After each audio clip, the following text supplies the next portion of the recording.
اس کی قیمت زیادہ ہو، لیکن جو غریب ترین کھیتوں میں کام کرنے والے کھیت مزدور ہوتے ہیں وہ بھی اسی طرح کا سرخ رنگ کا جوڑا ہی خریدتے ہیں، بے شک اس کی قیمت میں فرق ہوگا۔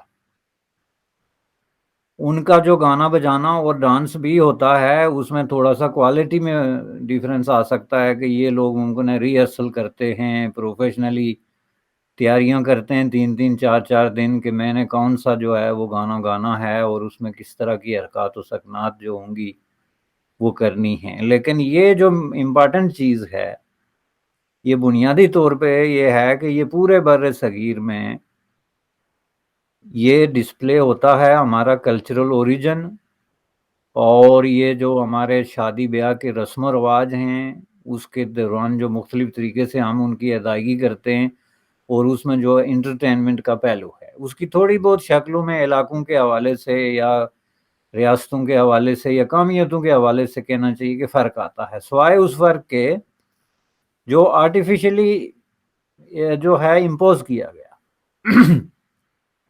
فار ایگزامپل، اور ظاہر ہے اسی پہ ہم نے کل بھی بات جو کی تھی اس کا تعلق بھی اسی سے بنتا ہے۔ فار ایگزامپل جو ہمارا علاقہ ہے، بنیادی طور پہ جو ہے میں ریاست پونچھ سے ہوں، ریاست پونچھ جو ہے وہ پری پارٹیشن جو ہے یونائٹڈ ہندوستان کے اندر جو ہے ایک ریاست تھی، نارتھ میں جو ہے کشمیر کے اندر ایک ریاست جس کا مختلف طریقوں سے کبھی وہ پنجاب کا حصہ رہی، کبھی خود مختار رہی، کبھی آپ راجی رہی۔ وہاں پہ آپ راجی کا مطلب ہوتا ہے سیلف رول، بہت عرصے تک لوگ نے اعلان کر دیا کہ ہم کسی کو نہیں مانتے، ہماری آپ راجی ہے یہاں پہ۔ اور کبھی وہ جو ہے وہ state of Jammu and Kashmir کے ساتھ رہی کچھ عرصے تک، اور پھر ایک عرصہ اس کے بعد جو 71 سال 75 سال ہو گئے پاکستان کے ساتھ ہے، اس سے پہلے ہندوستان کے ساتھ صدیوں سے اس کا تعلق تھا۔ تو ظاہر ہے کہ وہ ہم پہاڑوں پہ بستے تھے، بہت اوپر جا کے رہنے والے لوگ تھے، جس کو آپ کہہ سکتے ہیں کہ بالکل پہاڑوں کی چوٹیوں پہ جا کے جس طرح پرندے جو ہیں وہ بسیرا کرتے ہیں جنگلوں میں اور غاروں میں، اس طریقے سے۔ لیکن میں سوچتا ہوں کہ ہمارے ہاں یہ ساری چیزیں کیسے تھی، ہم کہاں سے لے کے آئے تھے؟ مثلا ہمارے ہاں شادی بیاہ پہ جو رسم و رواج ہوتے تھے، اسی طرح گاؤں کی لڑکیاں جمع ہوتی تھی، آپ کی ریلیٹیوز جمع ہوتی تھی، وہ جناب باقاعدہ گانے گاتے تھے۔ ڈانس کی جگہ اگر کہنا چاہیے کہ ان کا اپنا ایک انداز ہوتا تھا، ایک چل پھر کے مطلب ہے جس طرح مختلف علاقوں میں ہوتا ہے،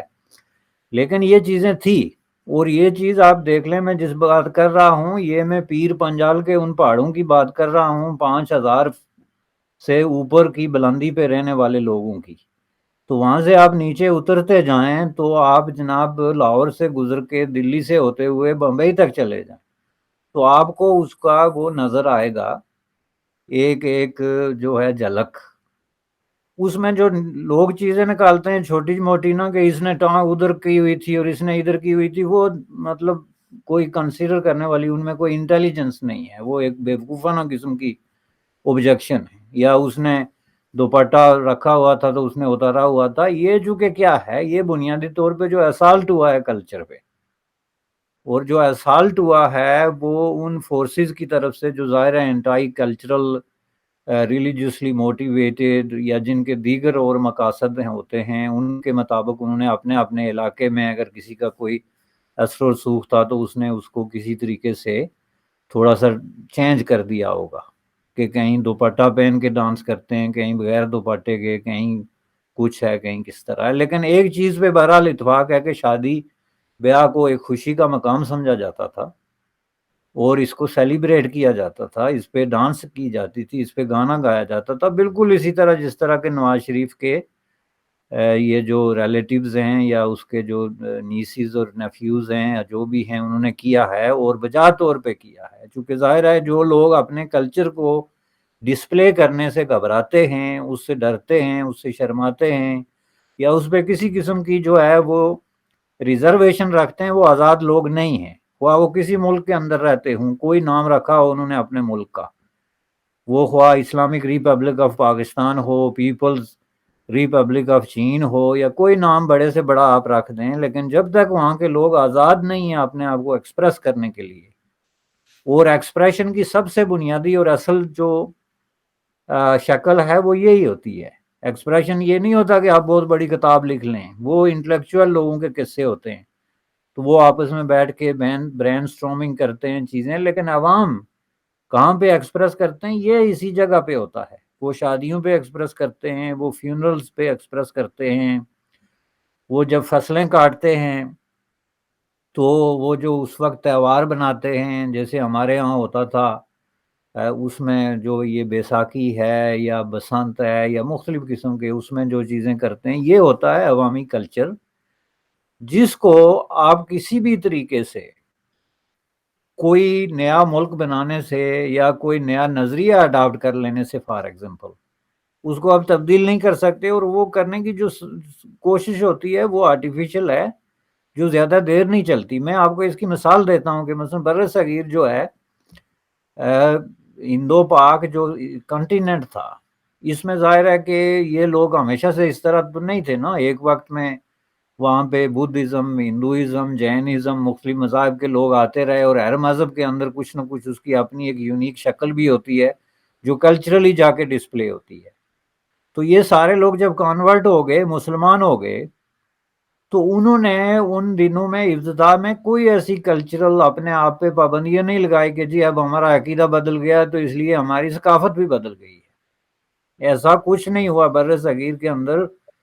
جو 1000 سال پہلے، 1200 سال پہلے لوگ کنورٹ ہوئے، انہوں نے اپنی کلچرل ٹریڈیشن کو چینج نہیں کیا تھا۔ یہ آپ قدیم وادی سندھ میں دیکھ لیں،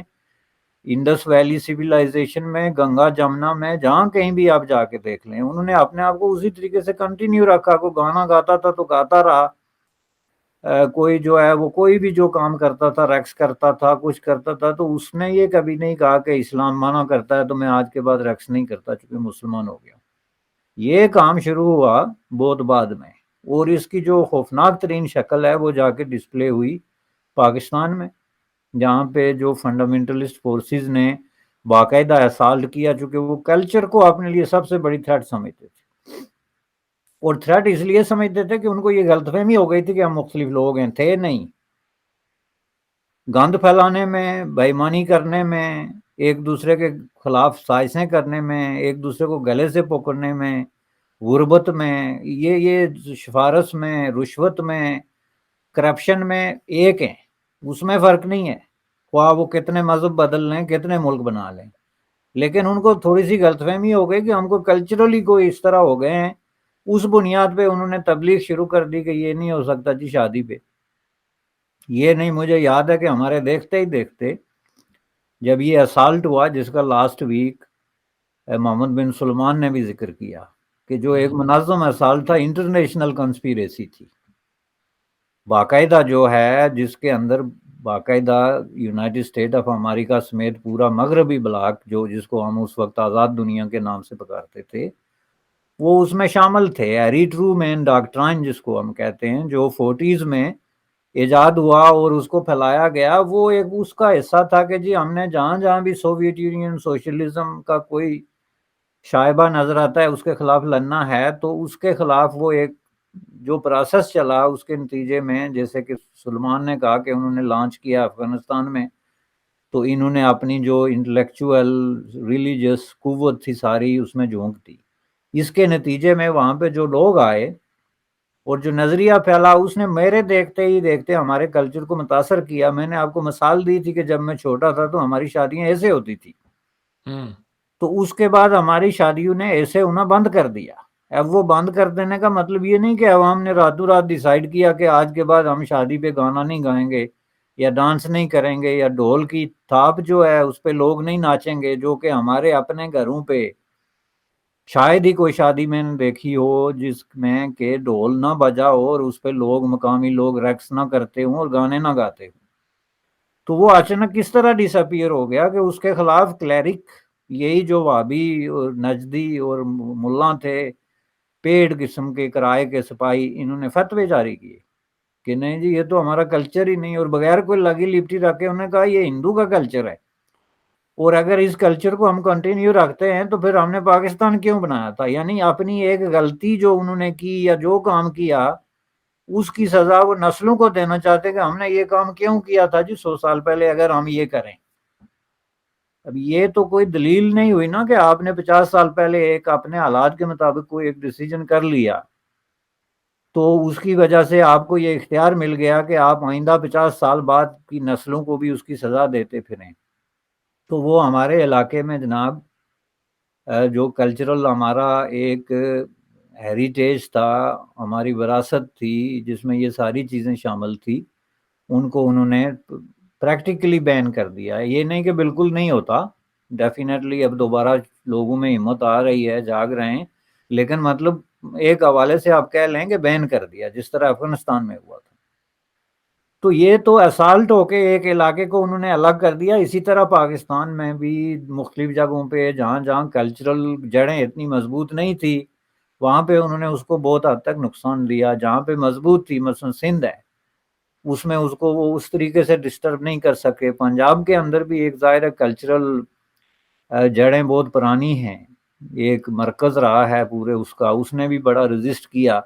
اور یہ جو کچھ نواز شریف نے کیا، یہ میں آپ کو بتا دوں کہ یہ ایک بہت ہی ایک عوامی ایکسپریشن ہے جو صدیوں سے ہمارے ہاں موجود ہے.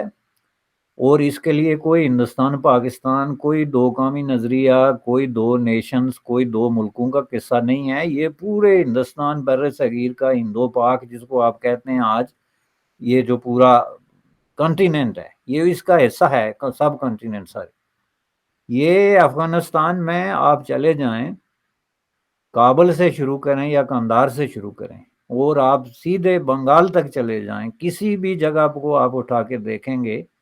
وہاں پہ یہ کام ہوتا ہے. اس کی شکلیں تھوڑی بہت ڈیفرنٹ ہو سکتی ہیں لیکن یہ ہوتا رہا ہے. تو اب اس میں جو نواز شریف نے یہ کام کیا، میں سمجھتا ہوں کہ یہ کام تو ہمیشہ سے ہوتا آیا ہے. میں نے کئی شادیوں میں یہاں شرکت کی، غالباً آپ سے میں نے ذکر بھی کیا تھا کہ جہاں پہ جو ہے وہ بالی ووڈ کے گانے جو ہیں ان کو ریپروڈیوس کیا جاتا ہے لائیو، اور اتنی سکسیسفلی کیا جاتا ہے کہ بندہ حیران رہ جاتا ہے کہ آپ شادی میں ہیں یا مووی دیکھ رہے ہیں. تو یہ کام جو ہے وہ پاکستانی ایلیٹ جو ہے وہ کینیڈا میں بھی کرتا ہے، سوائے اس کے کہ جو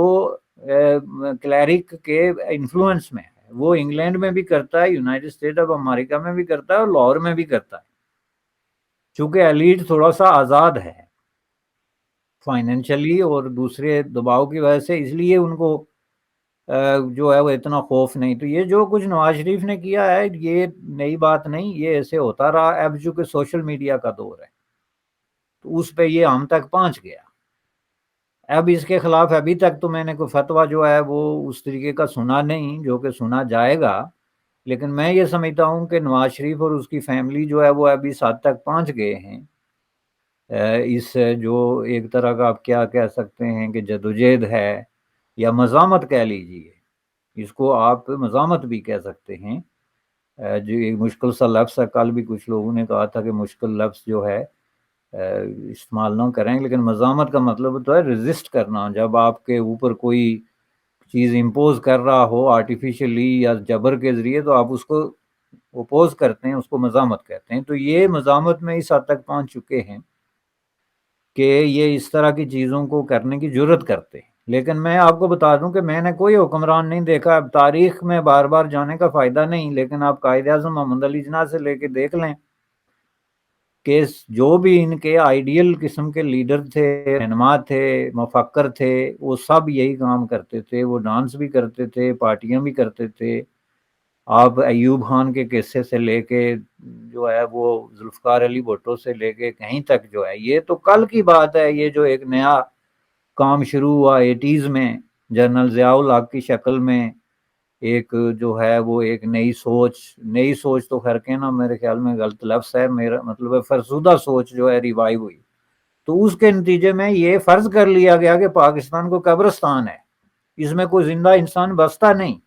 یہاں پہ رہنے والے لوگوں کا کام ہے چپاتی کھانا، وضو کرنا اور نماز پڑھنا، دیٹس اٹ. آپ مجھے بتا دیں کہ اس کے علاوہ کچھ آپ کو پبلک لائف میں نظر آتا ہوا ہو اس دور میں جب یہ اس طرح کے ادوار پاکستان پہ مسلط ہوئے. اس میں بس یہ ہے جی کہ سر پہ وہ باندھو اور نمازیں پڑھو، مسجدیں بناؤ. بھائی یہ ساری چیزیں بہت ضروری ہیں، یہ حقوق اللہ میں آتے ہیں، عبادتیں ہیں، سب کچھ ہے. بطور مسلمان آپ اس پہ بلیو کرتے ہیں، لیکن ایک زندہ انسان کی ضروریات اس کے علاوہ ہیں. اور اگر وہ نہ ہوتی تو ظاہر ہے وہ خدا ان کو اس کی وہ دیتا ہی نہ جو ہے وہ کیپاسٹی کہ آپ کی یہ پھر کلچرل ہسٹری نہ ہوتی کہ انسان کو جو ہے وہ گانا بجانا بھی آنا چاہیے، یا انسان کو رقص اور موسیقی سے بھی کوئی جو ہے شغف یا تعلق ہونا چاہیے. تو ظاہر ہے یہ ساری نیچرل چیزیں ہیں جس کو انہوں نے بہت ان نیچرلی ذبح کر دیا تھا، قتل کر دیا تھا، وہ مر گئی تھی. یہ سوشل میڈیا کا اعجاز ہے، سوشل میڈیا کا میریکل ہے، اعجاز جو ہے معجزہ ہے کہ یہ واپس آ رہا ہے اور لوگ اس کو انجوائے کر رہے ہیں. اور ابھی آپ دیکھیں گے یہ بگننگ ہے، یہ اینڈ نہیں ہے، یہ بگننگ ہے. اور یہ بہت بڑا ایک اوپننگ ہے، ایک گرانڈ قسم کی اوپننگ، جس میں آپ دیکھیں گے کہ بر صغیر میں لوگ کس طرح حکمران طبقات اور یہ جو فرسودگی کے شکار لوگ ہیں ان سے آگے نکل جائیں گے، یہ ملاازم اور کلیریکزم سے آگے نکل جائیں گے،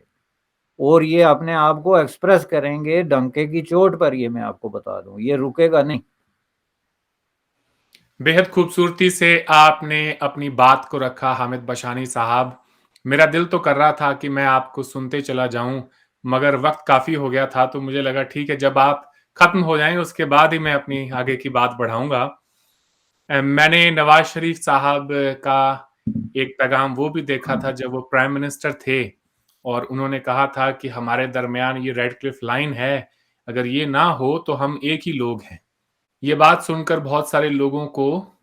جو ہے رات کو نیند نہیں آئی، اور انہوں نے کہا کہ ہاؤ ڈیئر ہی، ان کی ہمت کیسے ہوئی کہ انہوں نے اس قسم کا بیان دیا. اور شاید یہی وجہ ہے کہ بار بار نواز شریف صاحب کو باہر کا راستہ دکھا دیا جاتا ہے. اگر کوئی ان کی آنکھوں میں دیکھ کے پڑھنے کی کوشش کرے تو میرے خیال سے ان آل سنسیئرٹی پاکستان کے وہ واحد پرائم منسٹر ہیں یا تھے جو کہ بھارت سے اچھے تعلقات چاہتے تھے.